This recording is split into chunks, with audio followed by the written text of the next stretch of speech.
मित्रांनो नमस्कार. आजच्या भागामध्ये जी मंजू आहे ती रोडनी बुलेटवर चाललेली असते. तेवढ्या तिकडून तात्यासाहेबाची माणसं एका ट्रकमध्ये येत असतात. त्यांना मंजूला उडवायचा प्लॅन असतो आणि ते आता मंजूचा पाठलाग करायला लागतात. जिकडे मंजूची गाडी जाईल तिकडेच घेऊन चालतात गाडी. मंजू मुद्दामून बारीक जो रोड असतो त्या रोडला गाडी घेते आणि चाललेली असते. तर आता तरी पण ते माणसं मंजू मागच येतात. मग मंजूचं लक्ष जातं की ही माणसं मंजूच्या मागावर आहे. मग मंजू म्हणते, माणसं माझ्या मागावर का असतील बरं? तेवढ्यात आता जी मंजू आहे ती रोडने वेगळ्या घेते तर तिची गाडी सटकते आणि ती पडते खाली.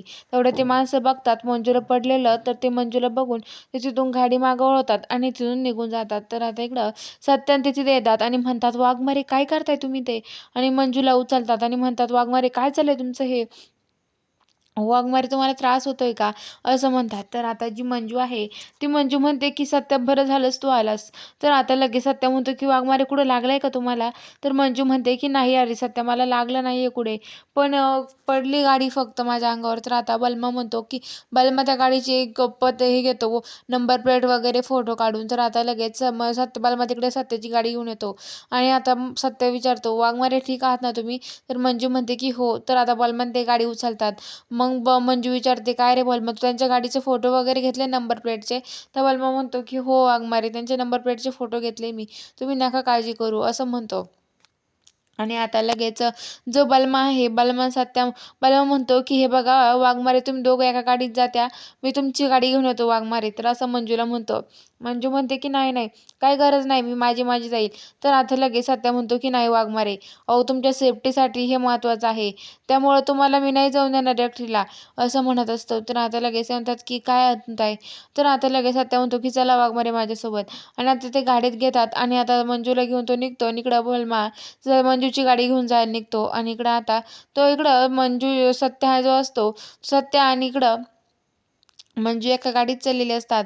सत्य इकडं मंजूला आता पोलीस स्टेशनला सोडायला येतो आणि पोलीस स्टेशनला आणून सोडतो आणि म्हणतो की वाघमारे काळजी घ्या स्वतःची. तेवढ्यात ते सगळेजण जमा होतात. भारती मावशीन ते विचारतात, काय गं मंजू काय झालंय? आणि सत्यजितराव का आले तुला सोडायला? तर आता मंजू म्हणते की काही नाही भारती मावशी, तात्यासाहेब जेलमधून फरार आहे ना, फरार झाले आहे त्यामुळे हे सगळं घडतंय. अहो त्यांनी त्यांची माणसं पाठवली होती माझ्या मागावरती मला मारण्यासाठी. तर मग भारती मावशी म्हणतात, बापरे. तर आता बरं झालं सत्याने तुला वाचवलं असं म्हणतात. आणि मंजू म्हणते की हो. तर आता सत्या म्हणतो, वाघमारे ये तुम्ही. सत्या मंजूला तिथे सोडतो आणि निघून जातो. मंजू आतमध्ये जाते, तिचं काम चालू असतं. तर इकडं सत्यन ते आहे सत्या बलमान ते त्या मंजूच्या तिथे लपलेले असतात, एका साईडला लपून राहतात.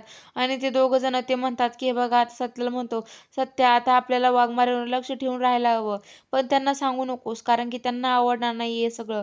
कारण की ते म्हणतात माझ्यावर पाय ठेवून कशाला उभा राहिलास. आणि हे बघ तात्यासाहेब आणि ते ना हे सगळं कोणी केलं ना मला चांगलंच माहिती. तर इकडे ज्या मम्मी साहेबांचे चित्रकार असतात त्यांचे भांडणं चुपलेले असतात. कारण की चित्रकार म्हणत असतात की मंजूमुळे सत्याचा जीव वाचला आहे, पण मम्मी साहेब म्हणतात की नाही त्या नेवलटमुळं माझ्या सत्याचा जीव धोक्यात आहे असं मम्मी साहेबांच्या डोक्यात असतं. आणि मंजू आता चित्रकार मंजूशी चांगलं बोलायला लागतात. तर आता मम्मी साहेब म्हणतात की बास झालं तुमचं नेबरचे वकील, बास बास बास करा तुमचं आता हे सगळं काही असं म्हणतात. तर आता लगेच मम्मी साहेब त्यांच्यावर खूप ओरडतात आणि म्हणतात की बास झालं हे सगळं आता. तर इकडं जी मंजू आहे ती पोलीस स्टेशनमध्ये तिच्या केबिनमध्ये बसलेली असते. तिला तेवढ्यात एक कॉल येतो. मंजू म्हणते की हॅलो कोण बोला ना. तर आता त्याच्यावरती तात्यासाहेब बोलतात आणि म्हणतात की हे बघ तुझा मृत्यू बोलतोय तुझा मृत्यू. तर आता लगेच ती मंजू म्हणते कोण आहे तुम्ही? तर आता मंजू ते तात्यासाहेब म्हणतात तुझा मृत्यू. मंजूला कळतं की तात्यासाहेब आहेत. तर ती म्हणते तात्या कुठं आहेस रे तू? तेवढ्यात आता तात्यासाहेब फोन कट करून टाकतात. मंजू परत फोन लावते पण फोन स्विच ऑफ सांगतात. तर बघूया आता पुढील भागामध्ये सत्या काय करेल हे बघायला चॅनलला सबस्क्राईब करा.